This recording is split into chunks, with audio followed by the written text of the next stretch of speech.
Hello and welcome to this Planes TV video looking back to some airshow action from 2010. Since March this year, 2020, I've been digging through hard drives, putting together live streams of replays of shows that we've attended over the years in place of the airshows that we would be attending, which have obviously all been sadly cancelled this year, hopefully providing a bit of entertainment while we can't get out to real airshows. Two of those major ones I've done, in June the Cosford Ultimate Live Broadcast and in July the Yeovilton Rewind, meant that I was able to bring together some of our finished programmes that are available on DVD and Blu-ray of course, but get them to a point where I can publish them on our watch.planestv.com site. That's a on-demand service, subscription service, where people can access our archive stretching back 30 years. I've only just this week, this is beginning of August or end of July rather, and got these videos to a point where I can publish them on that site. I thought it'd be a good opportunity to go back through those. I'm not doing a live show this weekend because I'm actually snuck off on holiday, so hence this being a shorter video rather than a full live broadcast.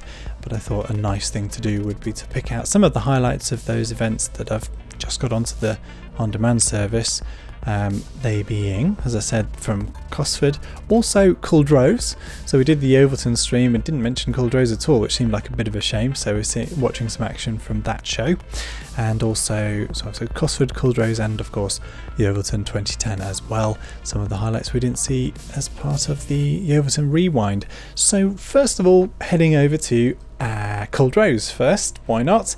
A show that sadly often got hit by poor weather, but this year actually looked pretty decent. And kicking off the flying there is the Great War Display Team. Let's get stuck in with those.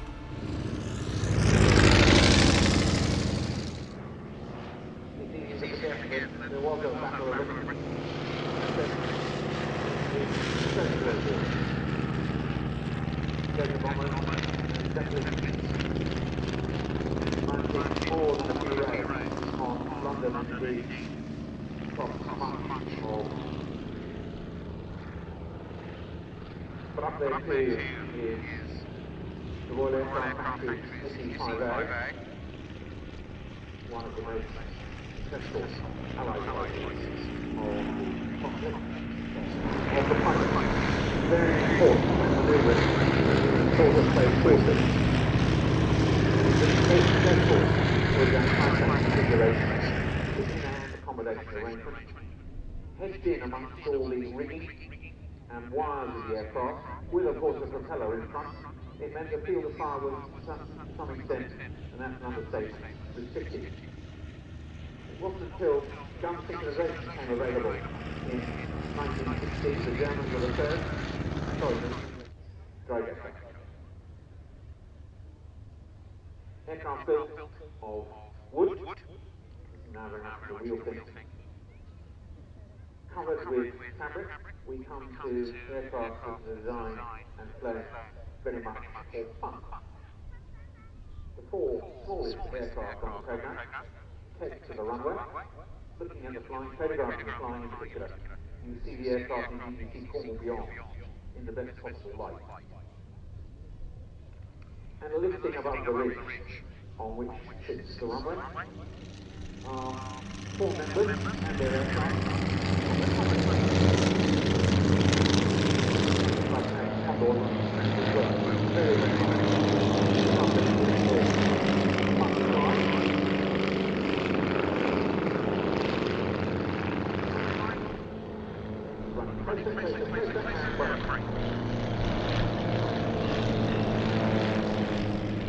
Demonstrating something of its, with a streamer over between them. And there, aerial lift.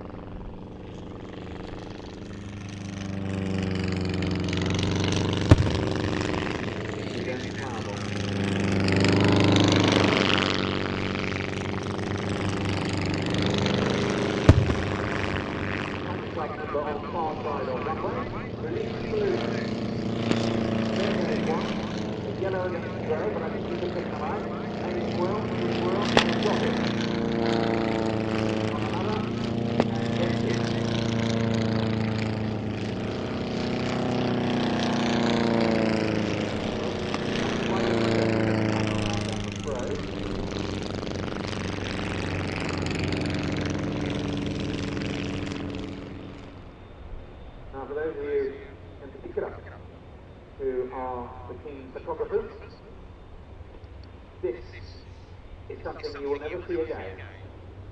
Rolling now 4 jet strips.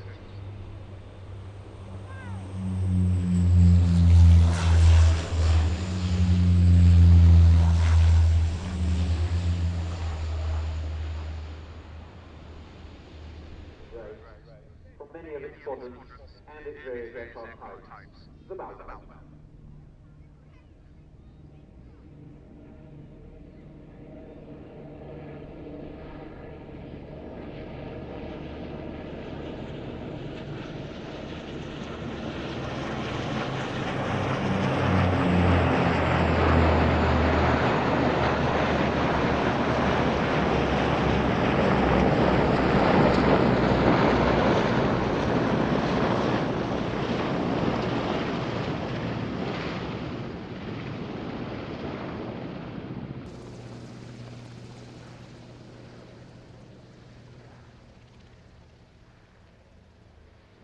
Down there on the grass is a simulated survivor. Use the smoke to show location and also indeed to give some indication of the wind direction down in his immediate vicinity.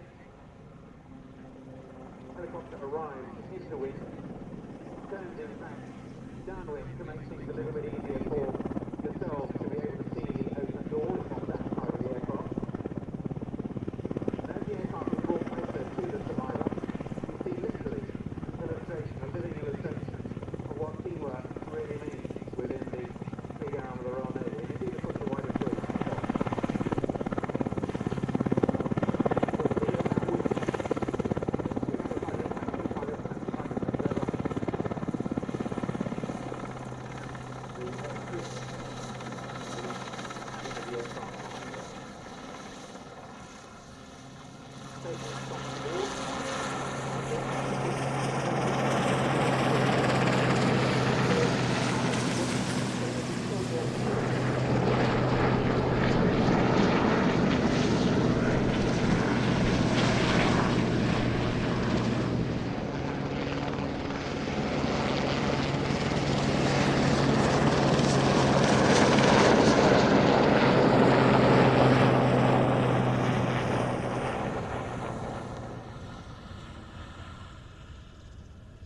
The airborne early warning variant of the Sea King first came into Royal Navy service in this aircraft to check the radar from flight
making your way out. Dare I issue please that reminder, we would very much appreciate your took your little home with you too, please, or it may throw them into the nearest bin, rather than got dropped on the taxiway to be blown out into the airfield active area.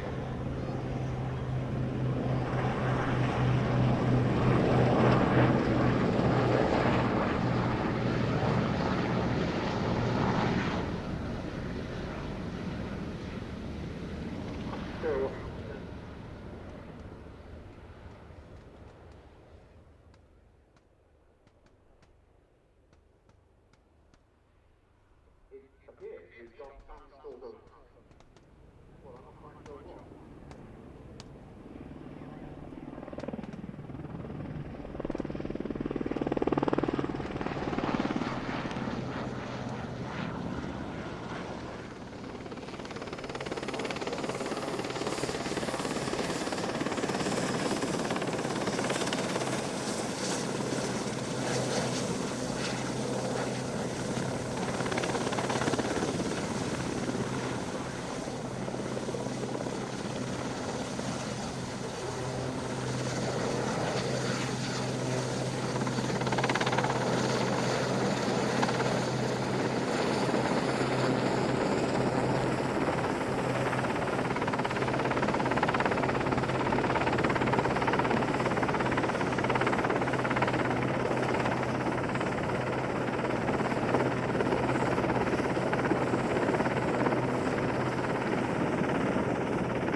Provides quite a potential threat.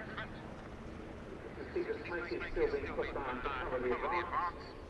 And indeed, there's a Land Rover in support now, under some trailer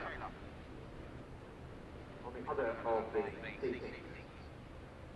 Smoke's gone now, moving up to the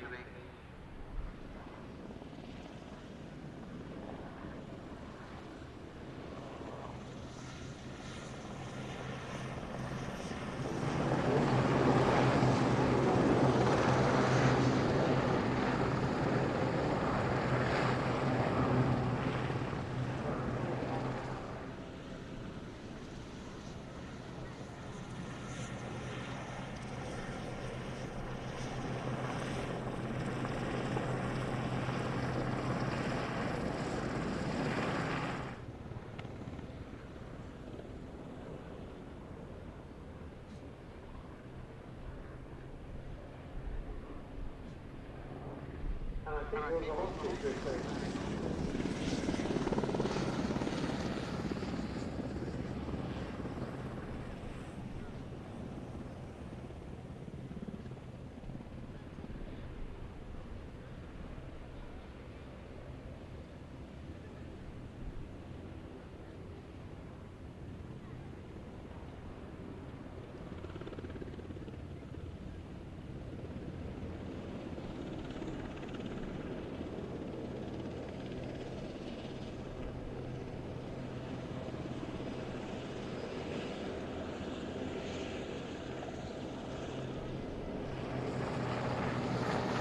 Nice mini commando assault to end our look back to Culdrose 2020 there, and what a fine display it was, fine airshow it was in fact, with relatively decent conditions for Culdrose.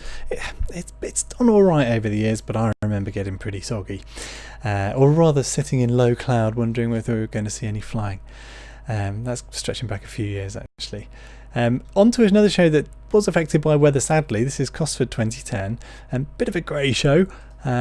And towards the, as you'll see, the weather did close in and affect the flying display towards the end of the scheduled flying display, but some good flying occurred nonetheless. And we'll start with two aircraft we no longer see on the circuit. This is Hawker Hunter Misdemeanor and the F-86A Sabre.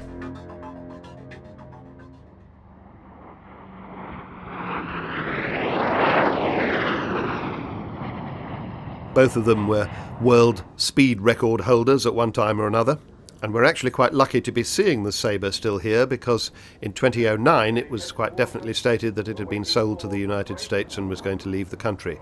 So it was a nice unexpected pleasure to have it still here in 2010.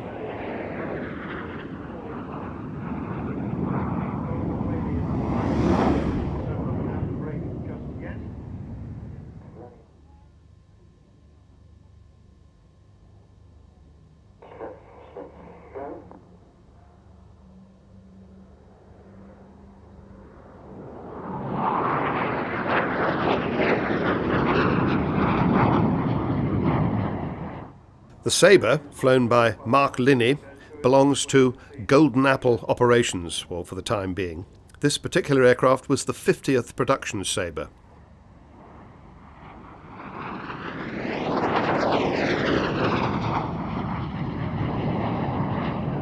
Entered squadron service with the 49th Fighter Squadron at March Air Force Base in California in April 1949. Probably the most famous combat aircraft of its day.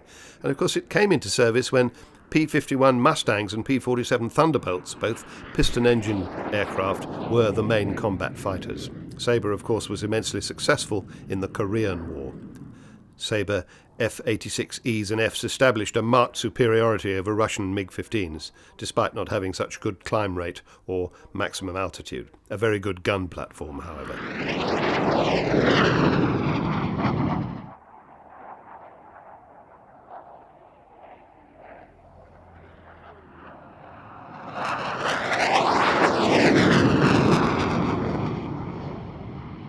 Well, now this Hunter is a quite extraordinary aeroplane. It's flown by Jonathan Whaley, whose nickname is Flapjack, after some trouble that he got into when he was flying in the Navy on Sea Vixens.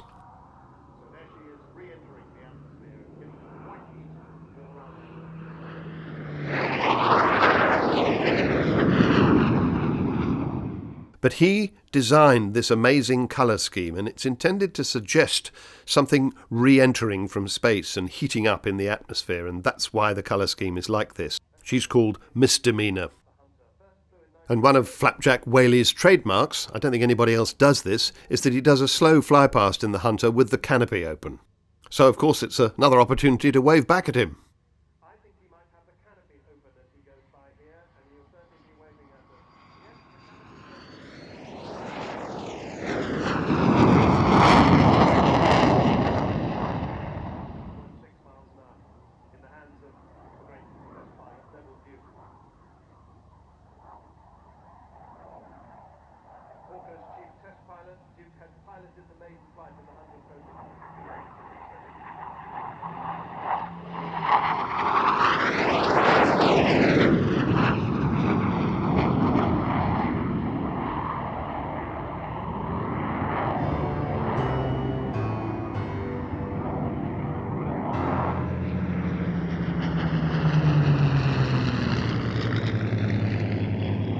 Well, in this 70th anniversary year of the Battle of Britain Memorial Flight is, of course, very much in evidence at a lot of shows.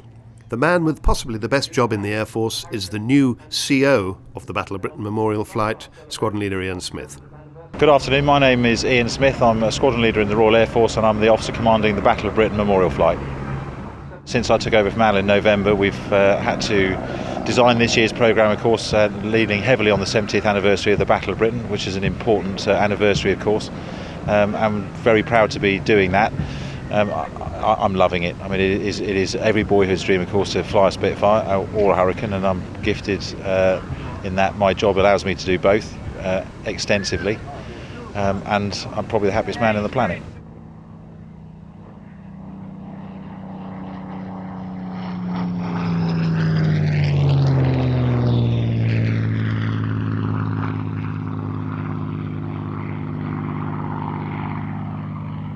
Now this Spitfire is a Mark 9, to be precise, an LF-9E.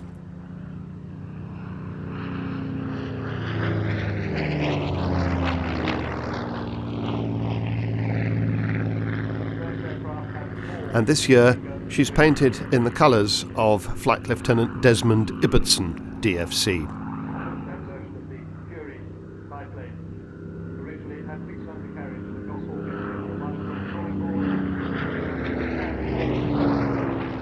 One of the flight's two Mark II-C Hurricanes.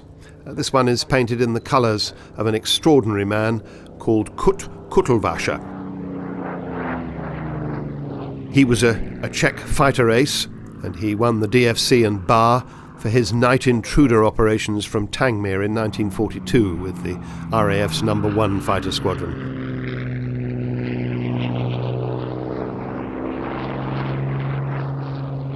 In only 15 night missions, he shot down 15 enemy bombers, 3 in one night, in May 1942, over their own airfields in France.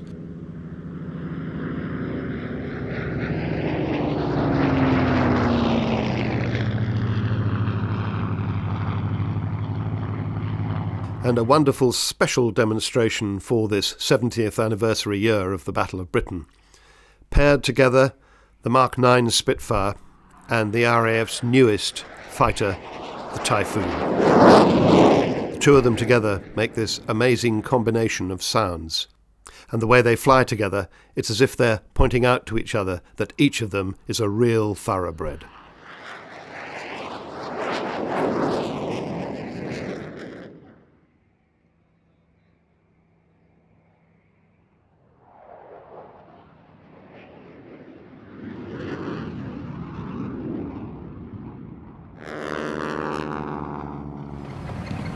Hi, I'm Danielle Hughes. I'm here with the Breitling wing walking team. It was raining for our display, but we don't let that get us down.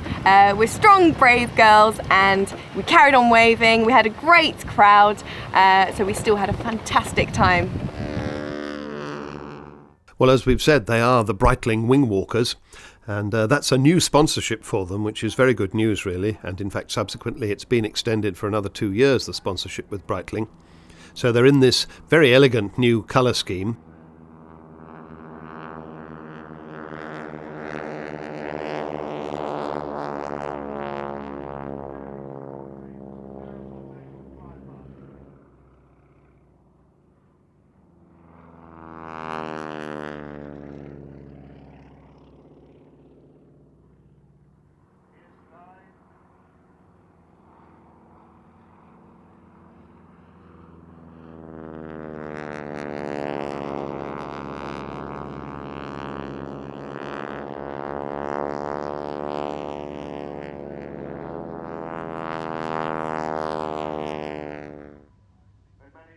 They were previously the Gino team, Gino being a cosmetic company, so of course one benefit from that was that the girls were able to use the face moisturisers to protect themselves. No such luck with Breitling, and in this wet, I think it must have been quite painful for them, but nonetheless they did an excellent job, as they always do.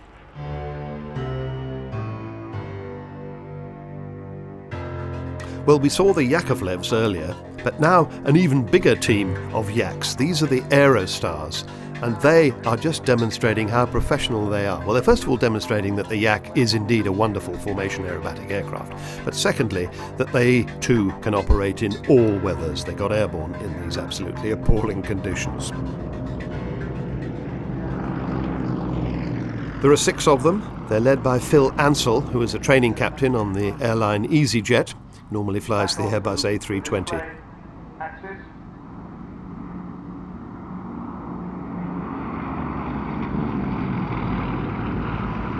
Arrow. And you'll notice that one of the aircraft is split off at the top. That's Dave Boardman.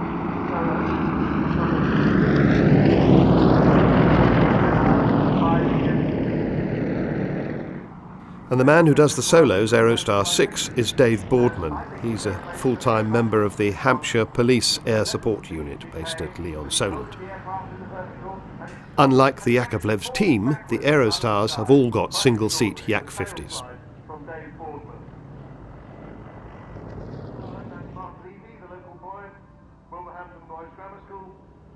Rolling around the Oxford formation. Barrel rolls around the wing of these aircraft. Another corkscrew maneuver.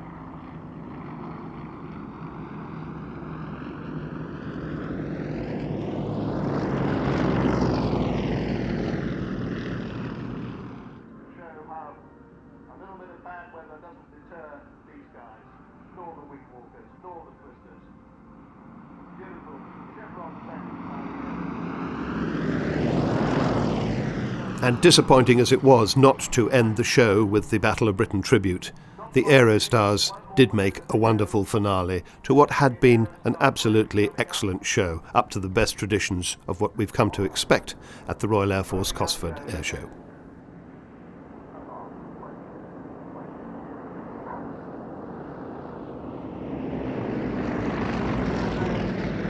Yes, not the end of the flying display we were hoping for at Cosford in 2010, but an excellent Aerostars display nonetheless, in some pretty challenging conditions it looked like there, so well done chaps. On to a much sunnier show next. We'll be heading to Yeovilton 2010 and seeing some of the displays that I didn't mention as part of the Yeovilton Rewind back in July this year. And before I do that, I did want to say all of the full-length programmes that we're showing excerpts from here are available on PTV On Demand. That's at watch.plainstv.com. There's a link in the description below if you'd like to head over there and maybe sign up for a free trial. There's a 7-day free trial currently available on there if you're watching this in August 2020. Also sign up for the email newsletter. So whilst I'm not doing full-length live stream replays on Saturdays, just for a few weeks, having a bit of a break in August 2020, I will continue to do those towards the end of the month, maybe early September, and no doubt into the autumn as well. And who knows, maybe if you sign up for the email newsletter, you'll get some news about real air shows that we're covering one day soon, hopefully. We'll see. As I said, link in the description as well to sign up for the email newsletters. And of course, you can follow us on the usual social media places. Twitter's a good one, at Plains TV, or Ian Plains TV. You can hassle me over there for content that you'd like to see either on here on YouTube or Facebook, or indeed on the PTV On Demand service. Let's carry on with a bit of flying, shall we? Over to Yeovilton, and a much sunnier day than we managed at Cosford. Sunshine are shining for actually a couple of Culdrose aircraft to begin with, and then we're on to a really nice Alpha Jet display from the French Air Force. Not one I've shared recently, but it's a really nice routine, and I thought worthy of inclusion here. Hope you enjoy this section from Yeovilton 2010.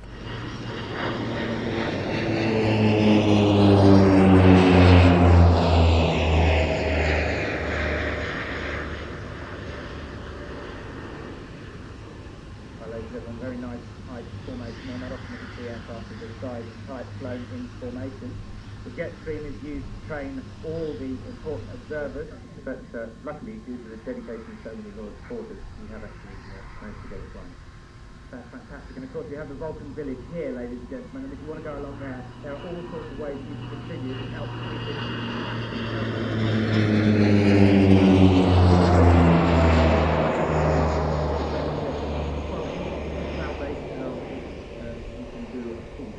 Today we have, in fact, 3 of us on the crew who are all involved with it now as consultants. Excellent. Well, thank you very, very much indeed for your time. We'll talk more about the involvement later on.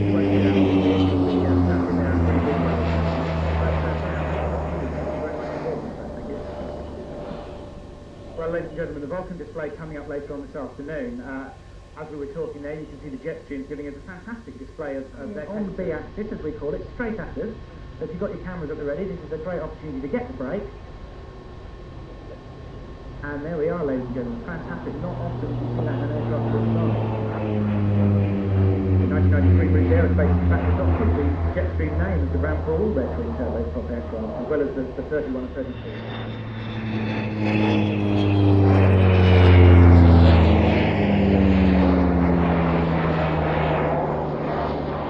Really very economical aircraft, 255 litres an hour at its service ceiling of 20.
they managed it. Please, a big round of applause for the French Air Force Alpha Jet.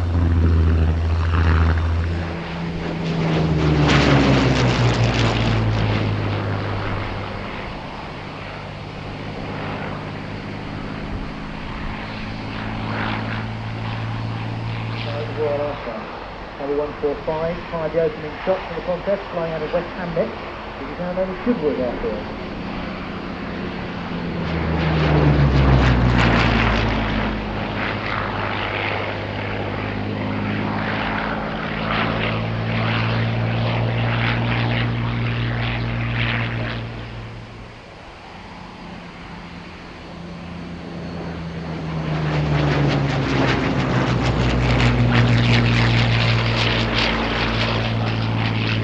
In 1942, they produced some 1,451 Hurricanes on the line.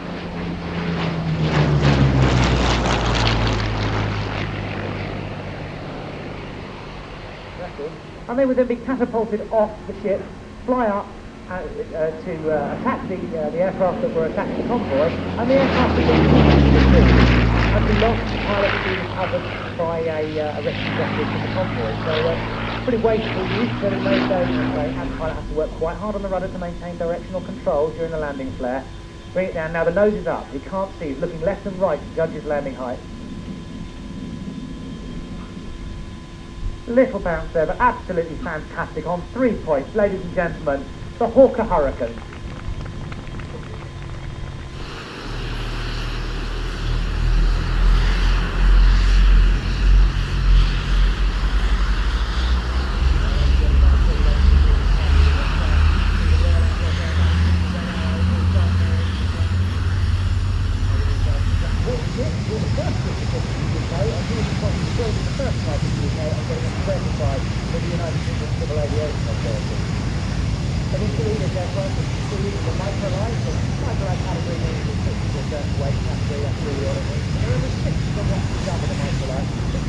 Hi, I'm Squadron Leader Graham Bagnall, Red 10, and the display manager for the Royal Air Force's aerobatic team, the Red Arrows.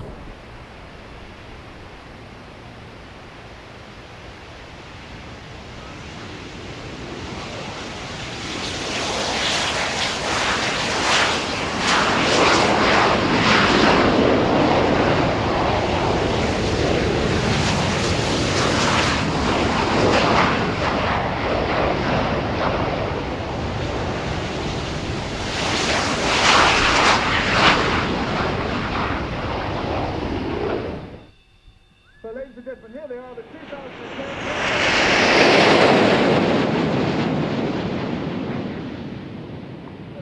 RAF Marham.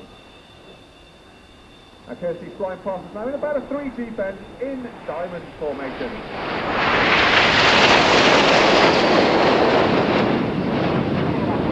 Aunt and Uncle here today, so hello to you today. So ladies and gentlemen, in a very unforgiving formation, 3G here, 400 miles an hour, this is Tango.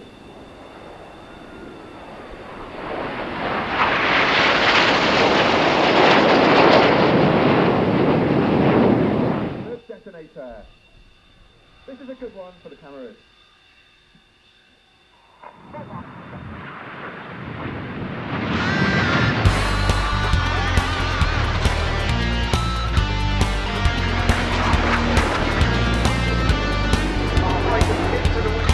Back down, miles in the middle as we get ready to cross.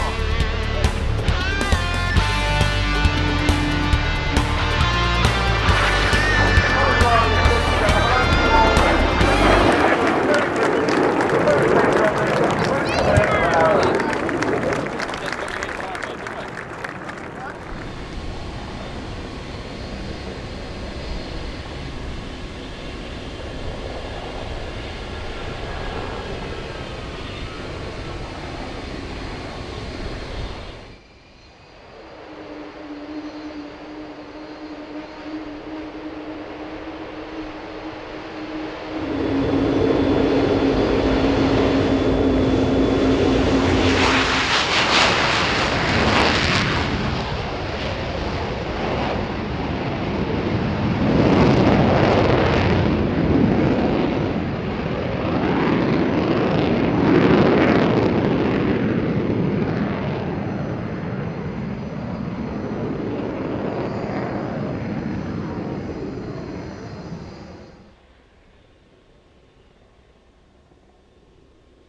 conversion unit, and then with 101, 44 and 54.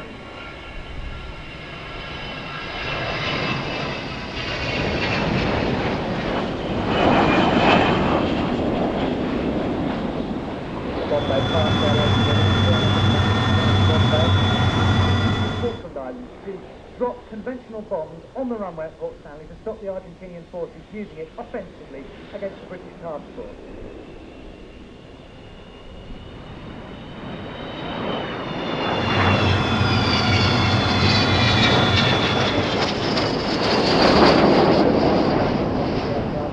Followed that enormous delta wind. Well, the first black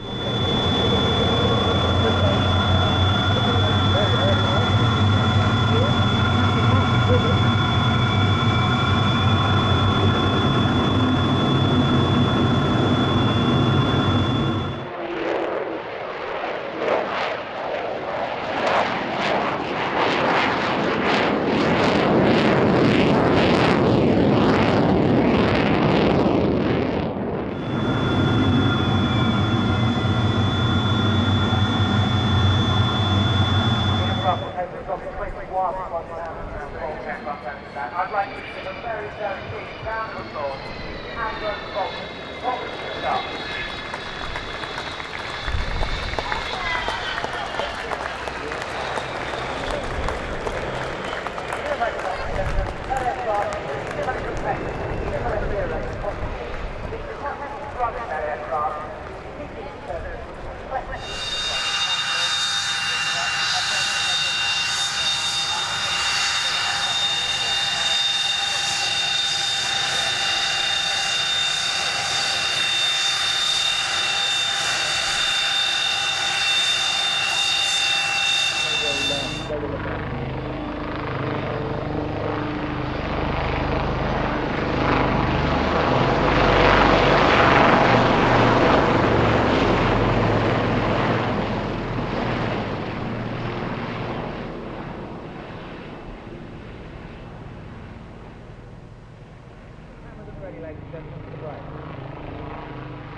All the ground crews here assisting the air crews while they keep the rotors running. Of course, very important when these aircraft are deployed that they can move in and out of landing zones or in and out of areas very quickly, that these aircraft can be rearmed, serviced, and crews and personnel embarked with the rotors running.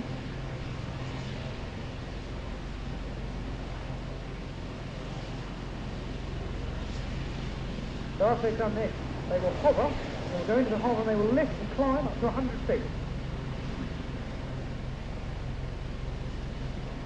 So we've seen a smattering of the duties that the links can undertake. There can also be passenger transfers, close range air to surface gunnery. It's their first fast roping and search and rescue. Anti-shipping with that secure missile. Submarine, which is big way from the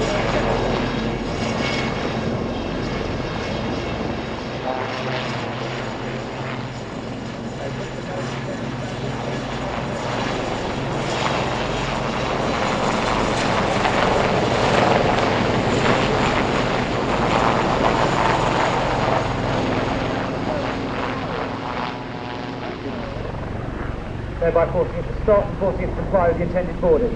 So now number one is providing top cover, and that's for the fast roping team. So we see number one with the M3M machine gun standing by to cover them as the fast ropers come down onto the pirate vessel. Number two there in the 30-foot hover. Get away. The passengers not that exhibit went way back.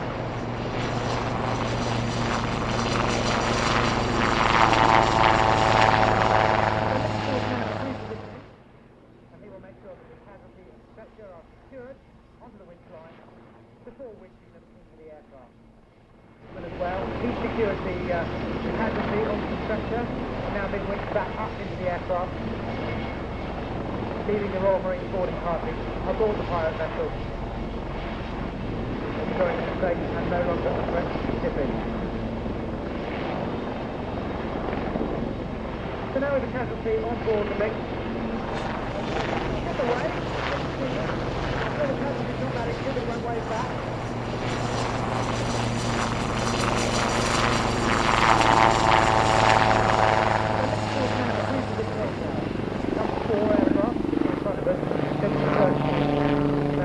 Imagine that the number of trains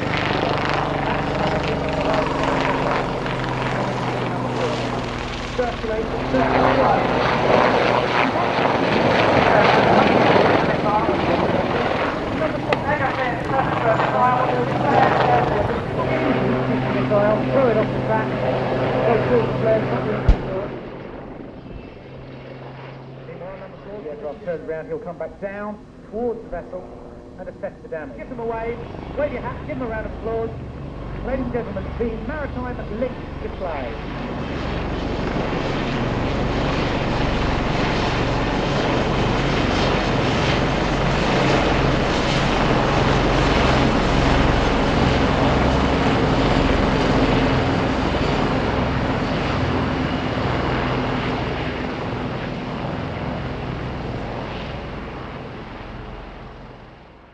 After the Swift team, we go back to...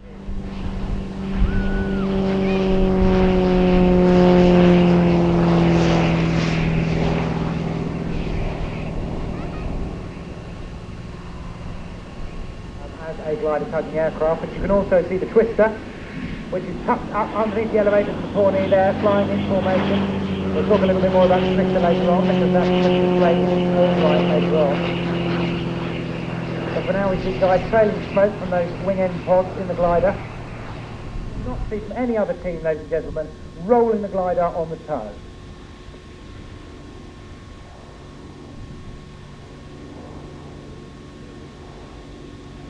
And keeping the nose of that glider, look at this, in the roll, absolutely level. The fuselage is not moving, it's purely rolling, aileron roll there.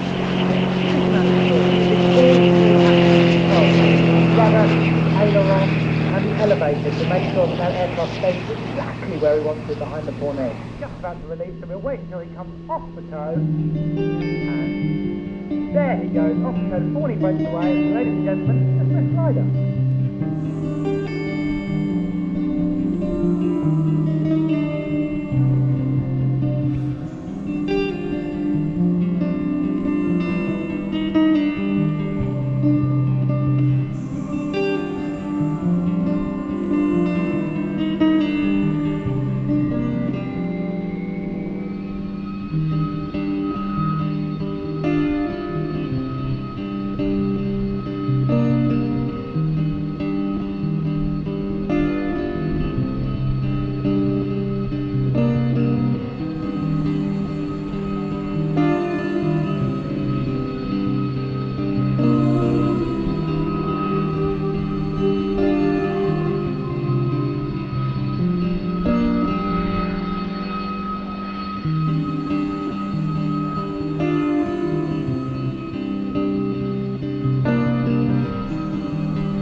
I think the glider display a really nice way to bring to a close our look back to Yeovilton, Culdrose and Cosford from 2010. All of these programmes are available in their entirety on PTV On Demand. That's at watch.planestv.com. You've heard me going on about it a lot, no doubt, and there's a link in the description to, which will take you to sign up to that. There's a 7-day free trial available currently if you fancied giving it a whirl. Also, sign up for the email newsletter, link in the description below to that. I tend not to send too many out, maybe once a week, just to update you on what I'm doing at the weekend in terms of what I'm doing at the weekend in terms of live streams here on YouTube and Facebook, and with a bit of luck, talking about new programs and even real air shows that we're going to in the future. So yeah, sign up for that. There is a link in the description below. Hope you've enjoyed this little look back to 2010, our little airshow time machine. Like I've said at the beginning of this, I will get back to the full-length live streams on a Saturday morning. If you've been watching this as a premiere, I hope you've enjoyed joining in the chat, and I hope it's not a good replacement, not an excellent replacement for a real-life air show, is it? But hopefully goes some way to replacing whatever air show you might have been hoping to attend this weekend. I'll be back next week with a seaside special. We'll be heading down to Dawlish on the south coast for some spectacular views of the flying display there, back in 2010 again, and then up to the northeast to the Sunderland show for some spectacular nighttime displays from the likes of Misdemeanor and the Dutch F-16, I believe. So make sure to like the Facebook page, or indeed subscribe, or why not both? Subscribe on YouTube as well. Make sure you don't miss out on that, which will also premiere 11 AM on Saturday, prior to getting back to the live streams on a Saturday at 11 AM, which will come in due course. I'm hoping maybe by the end of August I'll get back into that, but yeah, email newsletter is the best way to keep up to date on that. Hope you've enjoyed the show. Thanks again. See you soon.